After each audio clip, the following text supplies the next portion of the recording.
Dan memang Piala Dunia U17 tahun, seperti kata Presiden FIFA, spiritnya adalah showcasing the talent and youth development. Mungkin saya rasa ada beberapa yang mempunyai talenta bagus, Iqbal, Kapten, Arfan. Menurut saya mereka berpotensi. Dan ini bukan hanya saya yang mengatakan. Saya pernah menanyakan ini kepada Welver Jardine. Ketika saya bertemu, kira-kira ada nggak sih kawan-kawan kamu yang mungkin kalau sekarang didatangkan dari Indonesia ke Brazil, bisa bermain di Sao Paulo. Talents alone, talents will get you far, but with the right mentality, mindset, will get you even farther. Tapi kalau yang dilihat dari Pak Hamdan, apa yang miss dari Sintayong punya strategi di dalam menghadapi Irak dan Filipina? 6 dari 10 pemilih adalah pemuda, Gen Z dan milenial. Berarti dia bisa menentukan arah bangsa ini. Kita telah mempelajari visi misi calon pemimpin kita, lalu memilih yang menurut kita terbaik. Ya sudah, apapun itu gitu. Tapi we have done our research.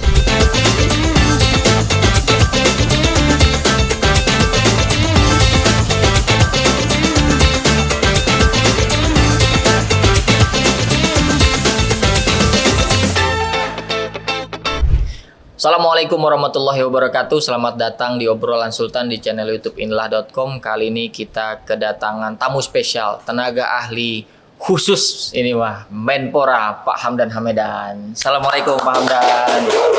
Ini TA bidang diaspora dan kepemudaan. Betul. Jadi luas sekali nih Pak Hamdan ya. Tapi kan kalau terakhir kita podcast sama Pak Hamdan itu viewsnya yang paling banyak Pak. Oh ya? Dan itu ngebahasnya tentang bola. Ini berkat Sultan. Jadi kayaknya pembahasan tentang sepak bola dulu nih Pak. Kita mau masuk dulu Piala Dunia U17. Ini final megang siapa Pak? Prancis atau Jerman? Sebetulnya jagoan saya tuh Argentina. Kemarin kalah Argentina. Adu penalti ya. Jadi mungkin feeling saya ya, kayaknya Prancis ya. Jadi mungkin tadinya di bayangan Pak Hamdan tuh Piala Dunia seniornya akan seperti U17 juga Argentina, betul, Prancis karena gitu. kan Argentina itu kalau tidak salah belum pernah menang ya, Piala Dunia U17. Tapi Piala Dunia senior baru menang nih. Dan mereka vibes-nya jadi masih gitu ya. Masih kan, jadi mereka termotivasi untuk meraih apa yang diraih oleh Bang Messi. Dan mereka menurunkan pemain luar biasa ya, dari River Plate, Echeverri itu. Itu saya pernah menulis bahwa ini pemain spesial. Cerah masa depan. Waduh, gitu ya. Cerah banget. Semoga dia bergabung ke Inter Milan. Doa spesifiknya. Nah, tapi tampilan dia bagus kan. Dia bermain melawan Brazil, menurut saya dia tidak terlihat seperti pemain berusia 17 tahun. Dan memang Piala Dunia U17 tahun, seperti kata Presiden FIFA, spiritnya adalah showcasing the talent and youth development. Jadi talenta itu yang tercipta dari U17 ini ya. Tapi kalau bicara sebagai tuan rumah, kita Indonesia bisa dikatakan berhasilkah atau kira-kira ada beberapa yang perlu dievaluasi, fasilitas stadion dan lain-lain sebagainya. Gimana kita sebagai tuan rumah di Piala Dunia U17 ini Pak? Performance atau penyelenggaraan? Semuanya. Mau dibahas silakan. Dari performance saya pikir bagus sekali. Karena ini pertama kali kita tampil di Piala Dunia U17, kebetulan lewat jalur tuan rumah. Oh, untuk timnasnya ini berarti ya? Untuk timnasnya ya. Kita punya waktu hanya 4 bulan persiapan penyelenggaraan dan persiapan timnasnya itu. Kemudian Coach Bima Sakti, Coach Indra dibantu dengan Direktur Teknik, bekerja sama dengan cepat menciptakan satu tim, memanfaatkan potensi yang besar yang ada di Indonesia dan juga memanfaatkan potensi diaspora, mencoba menggabungkan the best of both worlds. Dan saya pikir dari 4 bulan itu mereka berhasil menciptakan tim yang kompetitif.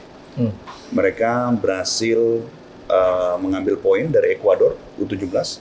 Ini Ekuador U17 ini adalah tim yang mengalahkan, yang seri dulu melawan Brazil sebelumnya, dan juga mengalahkan Argentina. Jadi hasil seri di pertandingan awal itu, 1 poin itu menurut saya positif. Kedua melawan Panama juga berhasil mendapatkan 1 poin. Mungkin kita berharap lawan Panama menang ya. Ekspektasinya agak tinggi. Tapi ya Alhamdulillah kita syukuri kita berhasil mendapatkan 1 poin Panama, walaupun kita akhirnya kalah dengan Maroko. Tapi kalau kita berbicara mengenai performance, saya pikir ini positif. Positif ya. Positif. Artinya kita sebagai publik yang menonton semestinya berbahagia dengan hasil yang dicapai oleh U17 atau ya memang tidak ada ekspektasi jadi ya sudah nggak lolos grup pun ya sudah. Saya pikir kita bisa melihat dengan seri melawan Ekuador, bahkan sebetulnya kita juga nyaris menang lawan Panama ya, dan kita tahu Maroko itu kualitasnya di atas kita. Jadi mungkin kita lawan Maroko kalah. Tapi kalau kita lihat bagaimana dalam 4 bulan itu kita bisa menciptakan tim yang relatif solid, ya kan, dan berhasil mendapatkan 2 poin perdana di Piala Dunia U17 perdana kita. Nah, kalau tim ini terus berkembang, nah ini sebetulnya KPI dari kejuaraan Piala Dunia U17 ini ada di masa depan. Sebetulnya KPI-nya di sini, yaitu bagaimana suatu tim, suatu pemain U17 ini dapat bertransisi menjadi pemain profesional, mendapatkan bermain di klub yang baik dan bertransisi menjadi pemain timnas senior. Saya kasihkan satu contoh. Di tahun 2009, juara dunia Piala Dunia U17 itu adalah Switzerland. Ya kan? Nah, logikanya kalau dia 2009 itu dia juara dunia, 10 tahun kemudian ya, penyelenggaraan Piala Dunia senior, ini jangan-jangan Swiss bisa menang Piala Dunia senior nih. Tapi kan itu tidak terjadi. Yang terjadi adalah hanya 4 pemain yang tersisa dari tim yang juara dari Piala Dunia U17. Jadi logikanya nggak nyambung semerta-merta begitu. Jadi KPI-nya yang paling penting ini, suksesnya itu adalah di youth development-nya itu. Bagaimana kita bisa memastikan talenta U17 kita seperti Iqbal, Arkan, Kaka, Afrizal, Hidabin, Welber Jardim itu dapat bertransisi masuk ke timnas senior. Itu mungkin salah satu baru KPI-nya ya. Betul. Tapi kalau Pak Hamdan melihat, apakah memang mereka sudah betul-betul fight di dalam pertandingan grup itu atau semestinya kita bisa lebih dari itu sebetulnya? Saya pikir mereka sudah memberikan yang terbaik ya dalam waktu 3 bulan 4 bulan. Hasil itu menurut saya cukup positif lah. Cukup positif ya. Meskipun tadi ada ekspektasi lebih ketika melawan Panama begitu ya Pak Hamdan. Tapi saya pikir secara umum ini adalah Piala Dunia yang positif, perdana dan buat kita itu secara performance dari tim. Tapi ya. Kita sebagai tuan rumah dalam penyelenggaraannya kita diberi target oleh FIFA. Setiap pertandingan itu dengan average 10.000. Per hari ini informasi dari PSSI itu 11.000 dan total penontonnya itu sudah 500.000 lebih. Nah, jika ditambah nanti dengan game perebutan juara ketiga antara Argentina dan Mali, lalu ada final antara Jerman dan Prancis, saya pikir average attendance-nya akan naik sehingga kita memenuhi target dari FIFA. Artinya kalau ada yang mengatakan ini sepi penonton dan lain sebagainya, sebetulnya kita sudah cukup memberikan kontribusi yang luar biasa juga untuk suksesi Piala Dunia U17 ini Pak. Saya rasa begitu, karena dari target itu kan kalau angka kan tidak bisa berbohong ya. Jadi angkanya sudah tercapai, bisa diukur gitu. Dan sebagai tuan rumah perdana Piala Dunia U17, kemeriahannya bisa dirasakan, animonya juga bisa dirasakan. Apakah kita bisa lebih baik lagi? Ya tentu mungkin ini kesempatan bagi kita dengan kesuksesan Piala Dunia U17 ini untuk mendaftar ke kesempatan Piala Dunia U20 dan persiapan juga mendaftar lagi untuk Piala Dunia Senior. Karena itu kan stepping stone-nya. Jadi dari kesuksesan Piala Dunia U17 ini bisa nggak kita mengkapitalisasi ini untuk mendaftar ke Piala Dunia U20? Ini kita sudah pernah punya praktik baik nih U17 begitu ya. Targetnya nanti Piala Dunia Senior. Betul. Tetapi saya mau yang timnas tadi Pak. Oke. Nah, kalau kita sebagai tuan rumah tadi kita tuan rumah yang baik begitu ya, pertandingan lancar. Tapi fasilitas stadion berarti cukup bagus gitu Pak ya di Indonesia ini. Dari wawancara pelatih Brazil, misalnya pelatih Jepang, kemudian beberapa pemain ya yang bisa dilihat online itu mereka memuji fasilitas kita dan juga memuji keramahan dari supporter kita, netizen kita, orang kita. Gitu. Jadi mereka, saya lihat dari laporan yang saya baca itu mereka menyambut baik penyelenggaraan yang dilakukan kita sebagai tuan rumah. Jadi attitude penontonnya juga disambut luar biasa, fasilitas juga banyak yang kaget. Ini saya berikan sedikit gambarannya. Di Brazil, di Piala Dunia U17 di Brazil, di mana Brazil menjadi juaranya, average attendance itu untuk pertandingan non-Brazil, non-tuan rumah itu sekitar 4.000. Sedangkan kita, Prancis lawan kemarin itu Inggris ya. Yap. Inggris itu sampai 15.000 di JIS. Ya, jadi itu menunjukkan bahwa animo Yang sebelum lawan Mali berarti ya? sebelumnya. Oke. Dan juga kalau nggak salah Jepang lawan Argentina itu berapa itu tembus 10.000 ya. Jadi ini menunjukkan bahwa mereka juga sangat senang gitu loh. Wah, karena untuk level U17 ini tidak biasa kan mendapatkan jumlah penonton yang begitu banyak ya. Yap. Kecuali di India. Nah, di India beda hal itu. Tapi artinya memang Piala Dunia itu selain yang Piala Dunia seniornya di U berapa begitu itu memang cenderung tidak seramai yang Piala Dunia seniornya ya Pak Hamdan ya. Karena kalau di berbagai negara manapun di itu ya. Piala Dunia U17, U20 kan fokusnya di youth development, showcasing talent. Okay. Tapi kalau timnas senior, Piala Dunia senior objektifnya juara, prestasi gitu loh. Jadi kita harus memahami dulu nih, apa sih sebetulnya target dari timnas U17, U20 kan showcasing talent, make sure they are developing well, ya kan?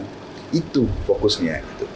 Ini logikanya, mantranya FIFA. Ya. Lalu timnas senior barulah kita berbicara mengenai prestasi, juara dan lain sebagainya. Tentu kalau kita bicara juara, tentu animonya akan lebih Beda lagi karena ya. kan wah, Gontok-gontokan lagi.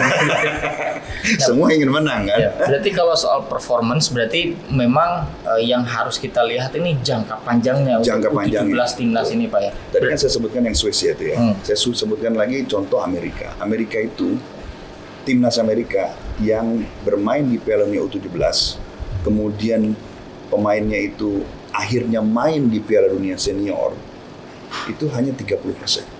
30%. Hanya 30%. Nah, kalau kita bisa lebih dari situ, wah kita berarti memenuhi objektif kita. Gitu. Ya, bisa ya, dikatakan sukses setidaknya. Nah, kalau Pak Hamdan lihat dari nama-nama yang kita sudah lihat di U17 ini, siapa kira-kira yang memang betul-betul potensi, entah di timnas seniornya masuk atau bisa terdistribusi di klub-klub internasional misalnya? Saya pikir sudah ada yang bermain di klub internasional. Sudah ada ya. Berjardimnya. Mungkin saya rasa ada beberapa yang punya talenta bagus. Iqbal, Kapten, Arkan. Menurut saya mereka berpotensi. Dan ini bukan hanya saya yang mengatakan. Saya pernah menanyakan ini kepada Welber Jardim. Ketika saya bertemu, kira-kira ada nggak sih kawan-kawan kamu yang mungkin kalau sekarang didatangkan dari Indonesia ke Brazil bisa bermain di Sao Paulo, bisa bermain di klubmu. Lalu dia menyebutkan beberapa nama yang kurang lebih sama dengan apa yang saya sebutkan. Berarti kalau memang bicara Jardim, kalau nggak salah di podcast sebelumnya juga Pak Hamdan sudah mention nama Jardim juga. Itu salah satu pemain. Bocor halus ya, bocor halus. Oh ini bukan bocor halus lagi. Ini titik tengah, titik cerah. Titik cerah. Nah itu pemain diaspora yang Pak Hamdan bawa berarti Welber Jardim itu gimana tuh Pak? Itu pemanggilan Prosesnya. dari PSSI. Jadi sedikit kilas balik ya. Ini pertama kali saya mendengar pemain ini tuh sekitar Maret 2022. Lalu kita kumpulkan informasi waktu saya masih di PSSI. Lalu kita mendapatkan informasi dari ibunya bahwa memang Welber Jardim ini orang Indonesia, punya paspor Indonesia. Akhirnya saya laporkan tuh bulan Juli 2022. Juli 2022 saya laporkan kepada technical director bahwa ini ya, kita sebenarnya punya pemain yang sangat potensial bermain di level yang kompetitif. Singkat cerita mungkin sekitar bulan Juni 2022 sebelum ada kabar mengenai Piala Dunia U17 akan diselenggarakan di Indonesia, saya mendapatkan nomor telepon dari ayah dari Welber Jardim. Saya diberikan oleh seorang kawan dari Instagram itu namanya Ahmad Reza. Lalu saya mencoba mengontak saja untuk semakin memvalidasi ini ya. Berbicara panjang lebar, kemudian saya tanya, apakah kira-kira menurut Anda, Bapak, dan dia juga seorang pelatih, Welber Jardine jika suatu hari dipanggil oleh timnas Indonesia tertarik untuk membela timnas Indonesia? Dia mengatakan iya. Wah, alhamdulillah kalau gitu. Cuma katanya belum ada yang pernah mengontak saya dari federasi. Itu yang disampaikan. Lalu tiba-tiba kadarullah kita mendapatkan kabar gembira bahwa kita dipilih menjadi tuan rumah Piala Dunia U17. Saya langsung WA beliau dan telepon beliau dan mengatakan ini Indonesia akan menjadi host Piala Dunia U17. Dan gimana? Apakah kalau ada panggilan dari federasi ataupun gimana sih kondisinya? Apakah Welber Jardine itu betul-betul tertarik membela Indonesia apabila dipanggil? Dia mengatakan hal yang sama, ya dong, kita tertarik dong. Oh kalau gitu ya sudah, ya kan. Nah, alhamdulillah kan cepat atau lambat dia juga masuk dari pantauan PSSI dan PSSI bagus sekali bergerak cepat dan kita mendapatkan talenta bernama Welber Jardine yang memang secara legal dia itu bisa mempunyai kewarganegaraan ganda terbatas hingga usia 21 tahun. Kemudian dia harus memilih. Jadi ketika saya bertemu dengan keluarganya Welber Jardine, saya juga sampaikan hal itu. Jadi nanti umur 21 tahun sebelumnya harus memilih Indonesia atau Brasil. KTP mana ya gitu ya? Tentu saya sampaikan Indonesia ya.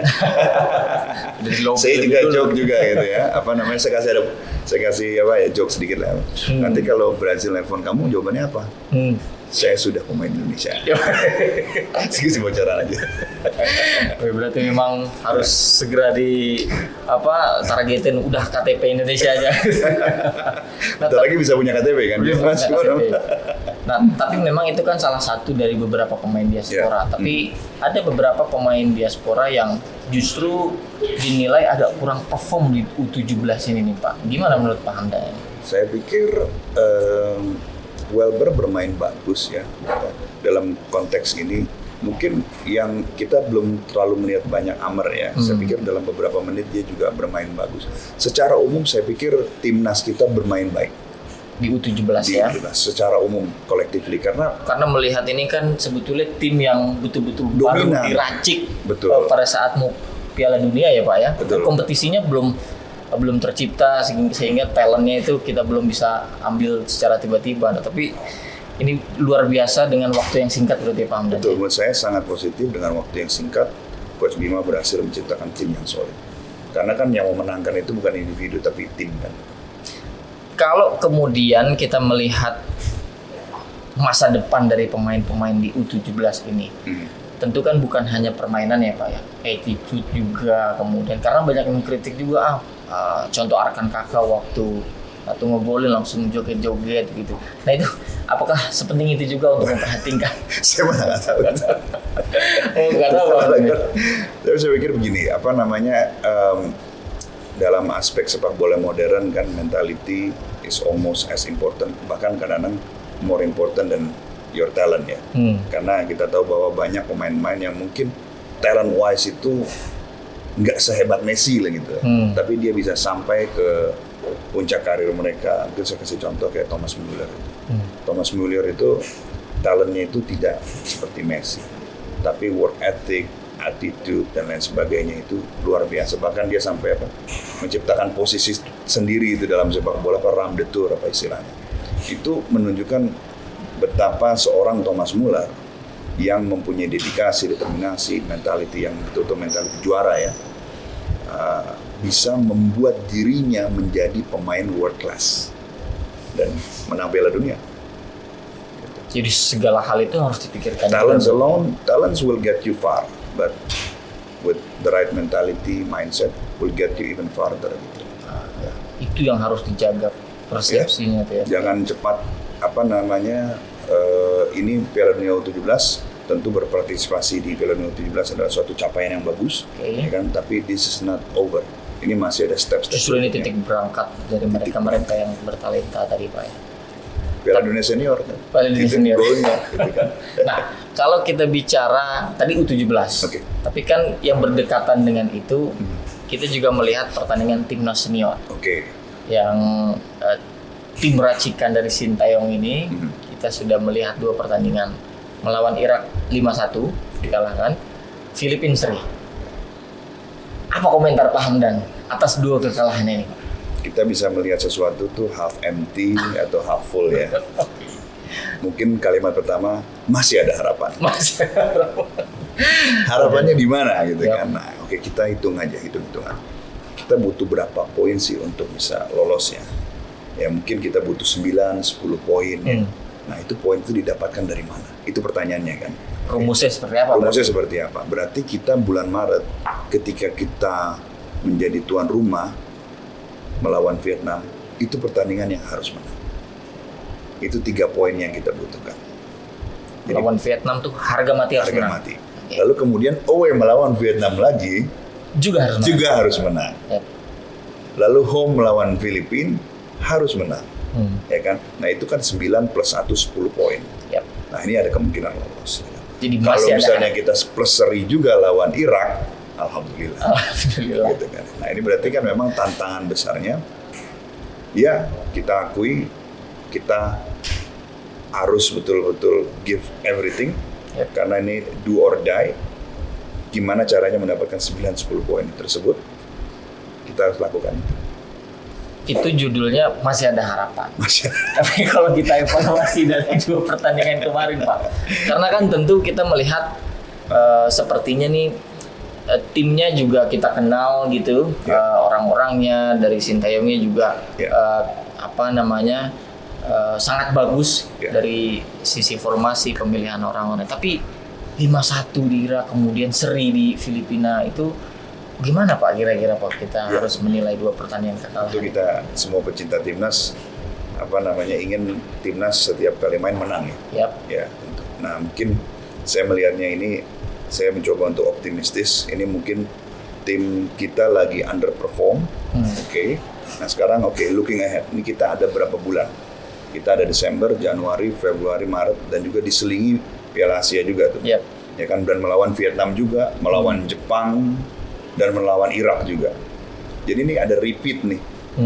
Repeat skenario melawan Irak, kemudian repeat skenario melawan Vietnam. Ini kuncinya bagaimana menyiapkan tim ini untuk bisa bermain bagus maksimal di Piala Asia dan juga mempersiapkan untuk di kualifikasi Piala Dunia di bulan Maret. Nah, kalau kita lihat positifnya, kita sudah mengetahui lawan kita seperti apa kekuatannya, kehebatannya Irak seperti apa. Kita sudah mengetahui Vietnam, mungkin kita cukup kenal luar dalam lah rivalitas kita antara Indonesia dan Vietnam.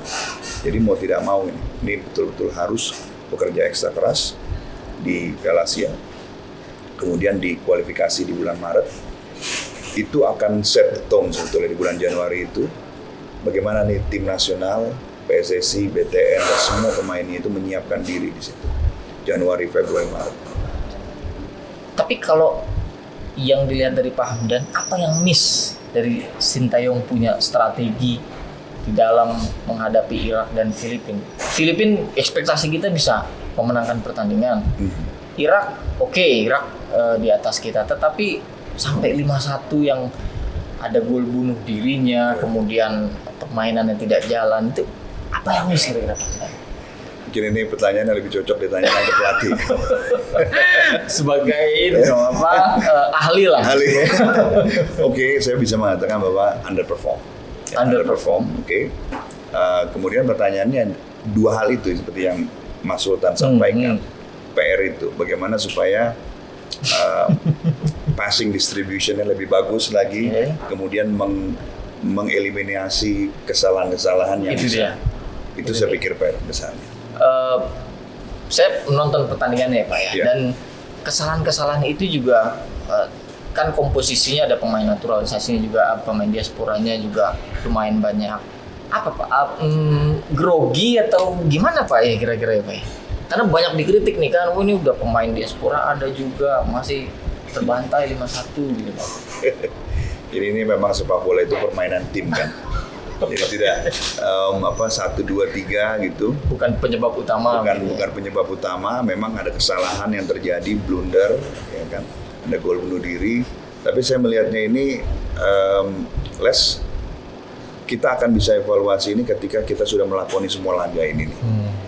Apakah betul-betul truly underperform itu cuman sebentar aja, terus kita bounce back, atau memang kita lagi downward slope. Nah itu akan kelihatannya setelah kita menjalani laga, menurut saya hidup mati Indonesia lawan Vietnam. Jadi mungkin harapan saya itu diselenggarakan di stadion yang yang betul-betul bisa menampung banyak penonton. Dan ekspektasinya harus menang. Ya, itu kuncinya karena kita membutuhkan 9 sampai 10 poin. Dari mana kita bisa mendapatkan ini? Ya 3 poin Indonesia lawan Vietnam menurut saya. Publik juga kan pada akhirnya bertanya Pak Hamdan. Oke, untuk lolos kita butuh rumus seperti itu. Tapi bukan hanya sekedar untuk lolos timnas nih Pak Hamdan. Yeah. Untuk pelatih juga jangan-jangan menjadi the last dance-nya apa gimana kira-kira nih? Banyak juga yang sudah mungkin mulai. Evaluasinya dari PSSI ya. Apakah baik buruk, sukses atau tidak suksesnya itu PSSI karena tergantung juga target yang diset oleh PSSI. Tapi porsi pertanggungjawaban itu memang mayoritas mungkin ada di pelatih juga kali ya Pak Hamdan ya. Tentu kalau kita berbicara mengenai tim kan kepala dari tim itu adalah pelatih yang menentukan formasi, pemain yang bermain, ya kan?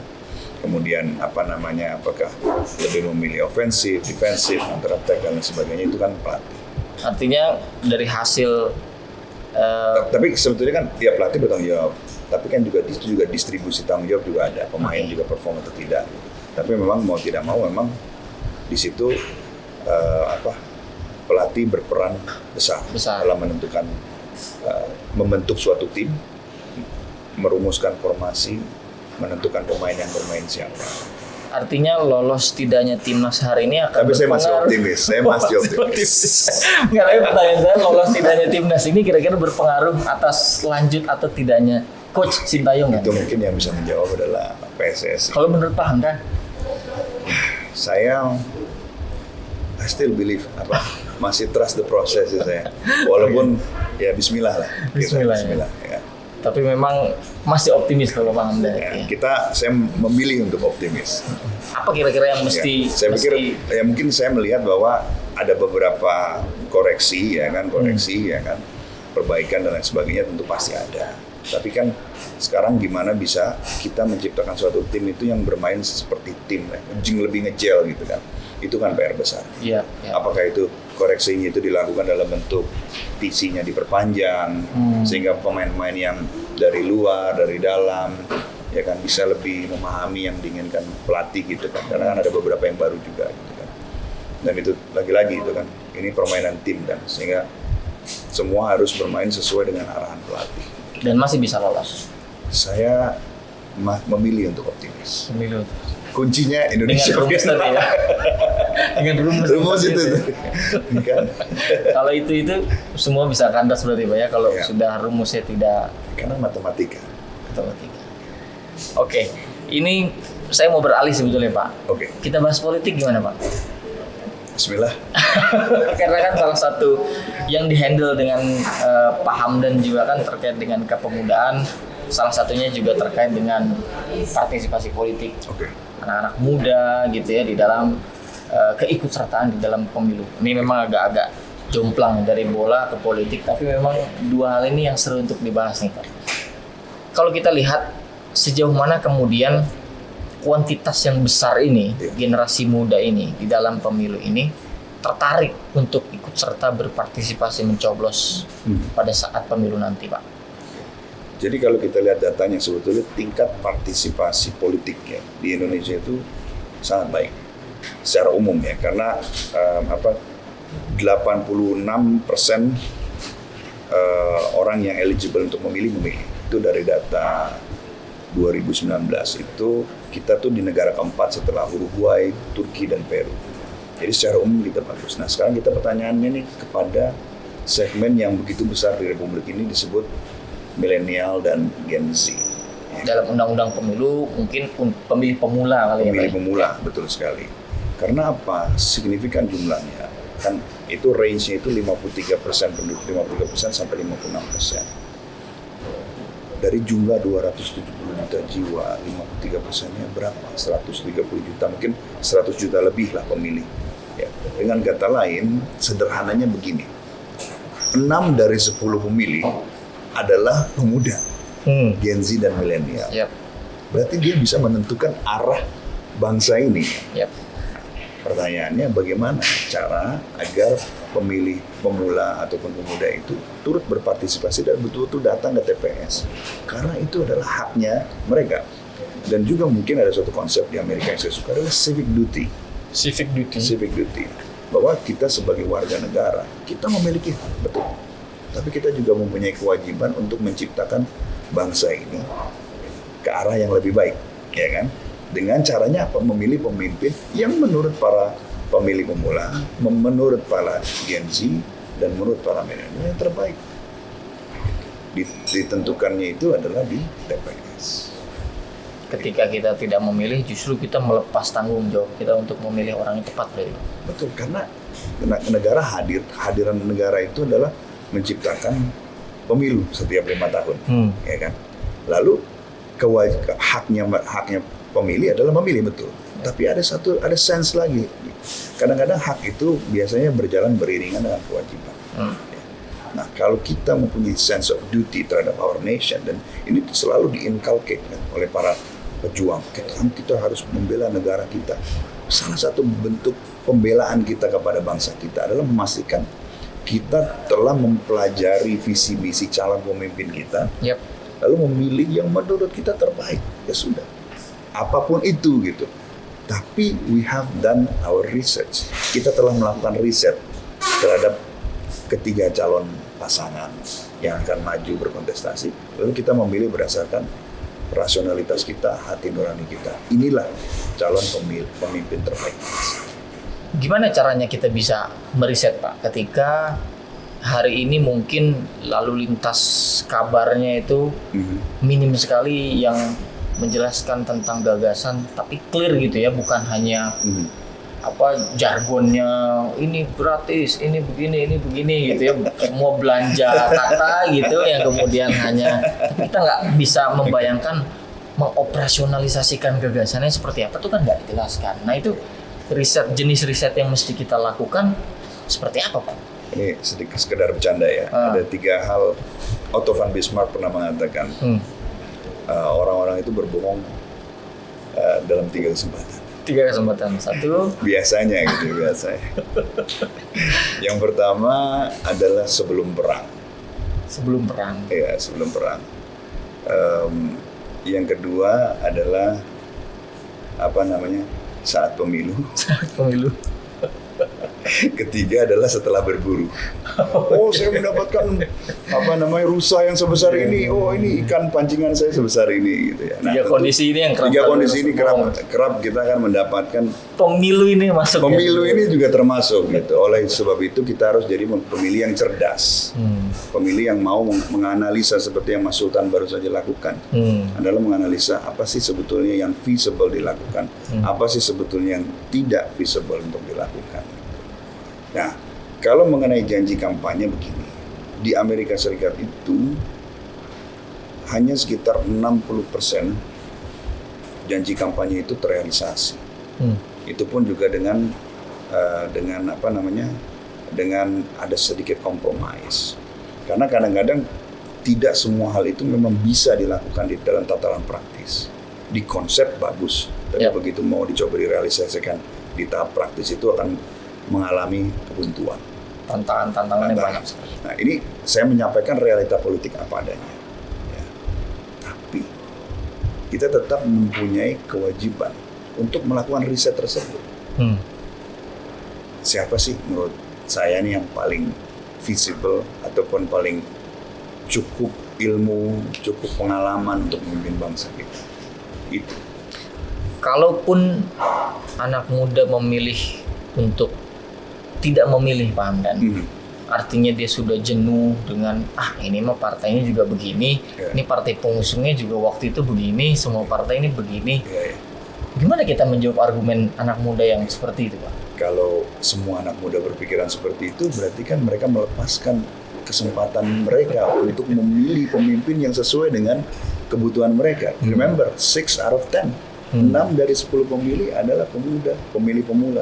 Jadi sebetulnya yang bisa menciptakan pasar itu ya. Menciptakan pasar, ya kan? Menciptakan isu ataupun to set the agenda. Jadi kadang-kadang begini, tentu pemimpin maju harus bawa visi. Tapi bukan berarti itu hanyalah satu-satu visi yang bisa dibawa.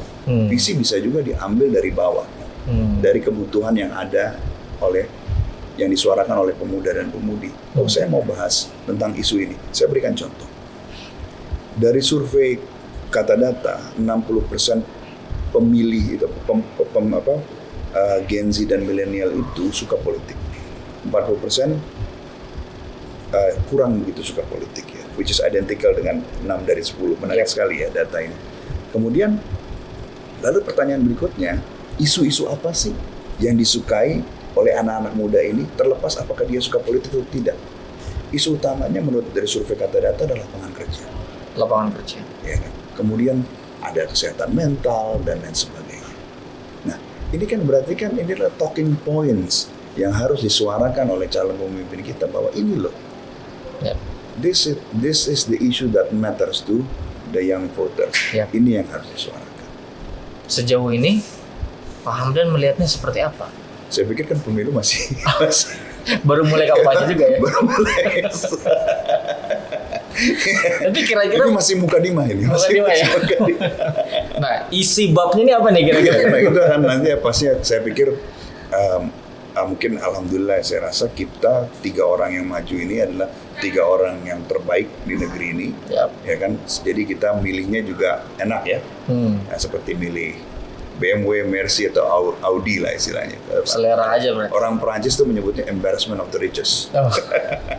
Tapi kira-kira nih Pak Rik, apa warna kemeja Pak Hamdan ini mencerminkan preferensi atau ada rasionalisasi lain di dalam memilih pemimpin kalau Pak Hamdan? Yang ditanya lebih tahu daripada yang bertanya. Yang bertanya lebih tahu daripada ditanya. Terakhir nih Pak Hamdan, untuk menutup podcast kita. Tadi di awal mungkin lebih dari 20 menitan kita bahas bola, terus di akhir kita bahas politik. Kedua hal ini kan tentu berperan besar di dalam membangun peradaban bangsa Indonesia ini menuju 100 tahun kemerdekaan 2045. Sumpah Pemuda kita juga akan berusia 100 tahun juga, Sumpah Pemuda. Nah, ini kira-kira punya harapan besar apa nih Pak Hamdan untuk melihat talent sepak bola muda kita, kondisi pemilu untuk memilih pemimpin muda kita, gimana Pak kira-kira Pak? Jadi kita seperti yang disampaikan oleh Pak Jokowi, kita memiliki bonus demografi kurang lebih sekitar 13 tahun lagi. Dan bonus demografi cuma 1 kali dialami oleh sebuah bangsa Pak. Oke. Do or die, now or never, ya kan istilahnya. Inilah kesempatan kita untuk naik kelas dari middle income country menjadi upper income country.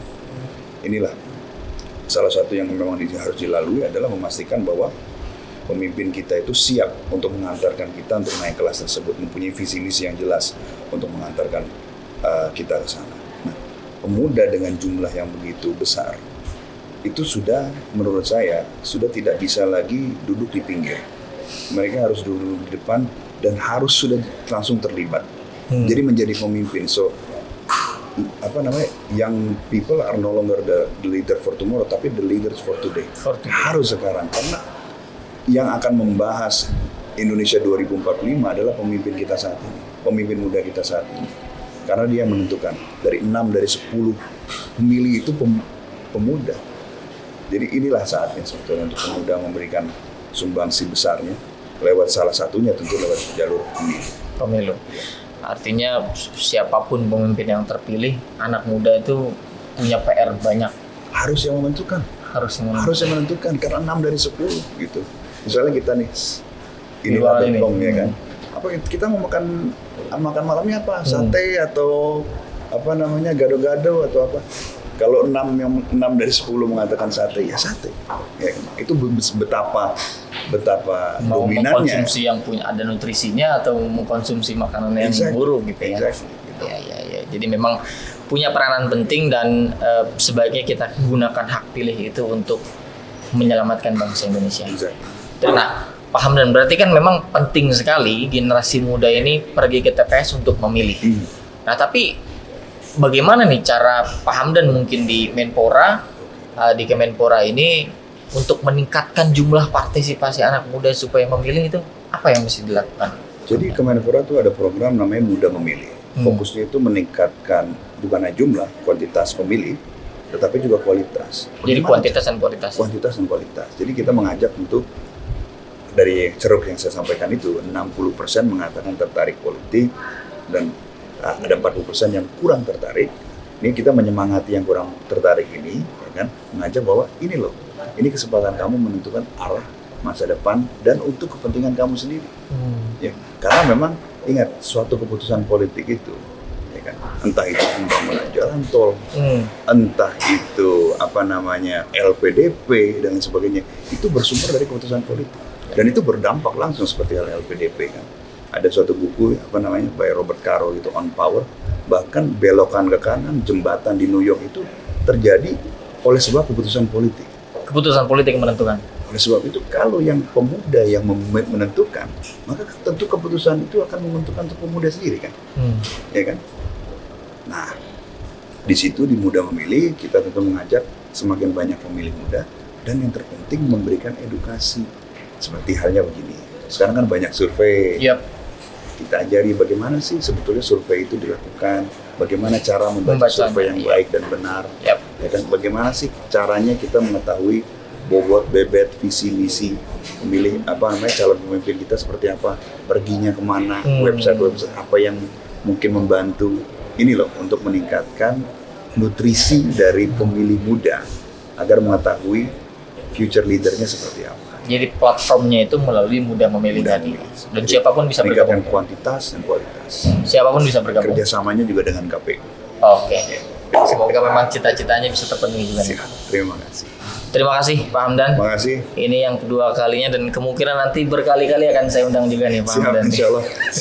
Kemarin sekarang sebagai TA Menpora, kita nggak tahu nih ke depannya menteri mungkin. Saya mau pensiun, nggak bisa. Cuma uangnya nggak cukup. Terima kasih Pak Hamdan. Semoga obrolan kita bermanfaat. Kami pamit undur diri. Assalamualaikum warahmatullahi wabarakatuh.